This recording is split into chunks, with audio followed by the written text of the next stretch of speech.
Oi, pessoal! Bom, eu sou a Fernanda, coordenadora dos professores e dos corretores da Escrever Online, tá?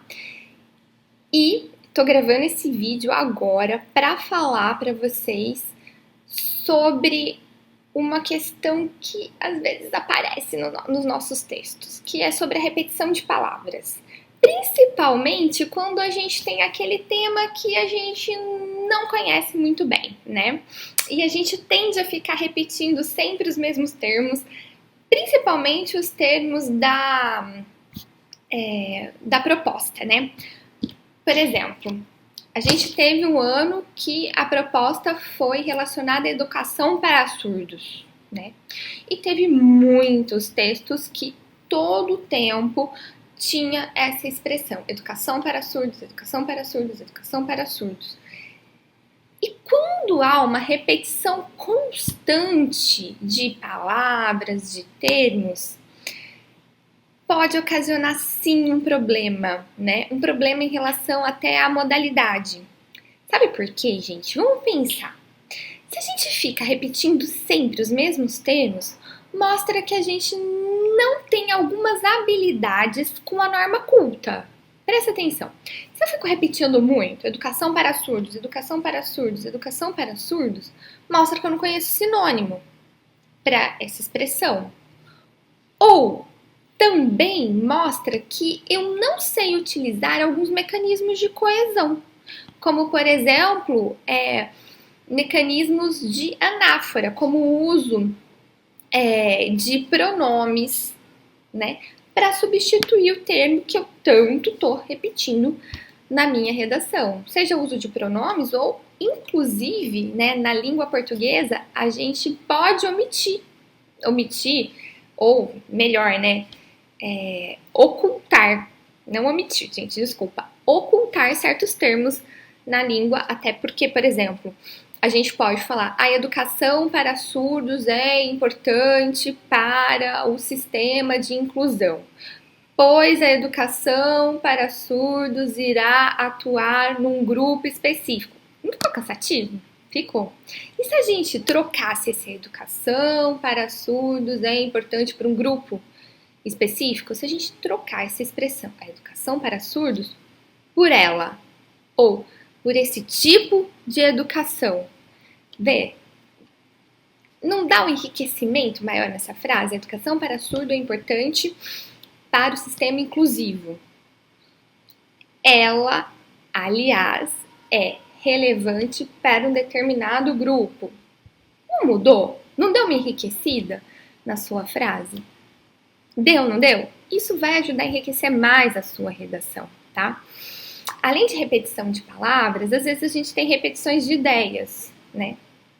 Isso daí é importante a gente pensar, como é que eu não vou ficar repetindo sempre a mesma ideia? Para eu não deixar meu texto circular. E uma coisa que eu digo, os nossos professores dizem, os nossos corretores dizem também, é a importância da elaboração de um projeto de texto. Não só, isso vai te ajudar, inclusive, não apenas a pensar em como organizar o texto, mas também, né, em quais sinônimos eu posso usar, como é que eu posso referenciar melhor palavra, melhor expressão no meu texto, tá? Então, é sempre importante a gente pensar na sequência das nossas ideias. Introdução. O que eu vou colocar na introdução?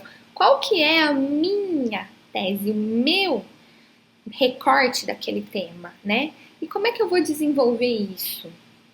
Né? Quais são as causas, as consequências, né?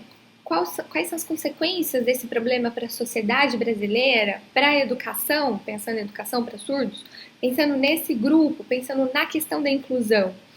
Essas perguntas são importantes que vão te ajudar a evitar uma repetição de ideias, inclusive vai te ajudar a desenvolver mais o texto, o que evita você ficar todo momento repetindo sempre o mesmo termo, que isso pode mostrar, inclusive, que você tem, né, você não sabe lidar muito bem com a modalidade escrita e também que você não conseguiu se aprofundar no tema, tá?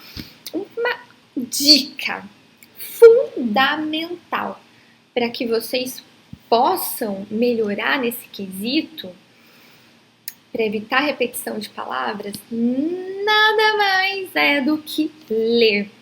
A prática da leitura enriquece nosso vocabulário, enriquece a forma como a gente pensa no texto, como a gente pensa nas estruturas textuais.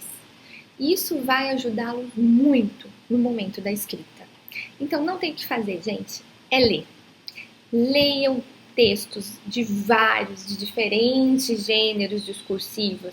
Leiam romances, leiam artigos de opinião, leiam notícias, reportagens. Ou seja, não fiquem lendo só texto de WhatsApp, meme. Leiam textos de verdade, gente, porque tem muita coisa boa sendo produzida e a gente não tá levando em conta, né? Então vamos ler? Ah, não tenho tempo por causa do vestibular. Tem tempo sim, porque a leitura vai te ajudar, inclusive, nas outras matérias, tá bom, gente? Então, eu espero que tenha ajudado com essa pequena dica aí, né? Respondido algumas dúvidas. Bons estudos, né? Vamos praticar a escrita da redação, porque isso é muito importante. E vamos lá, né, gente? Vamos praticar, estudar, que a gente vai chegar num resultado muito, muito, muito, muito bom mesmo, tá bom? Tchau, tchau, gente. Até a próxima.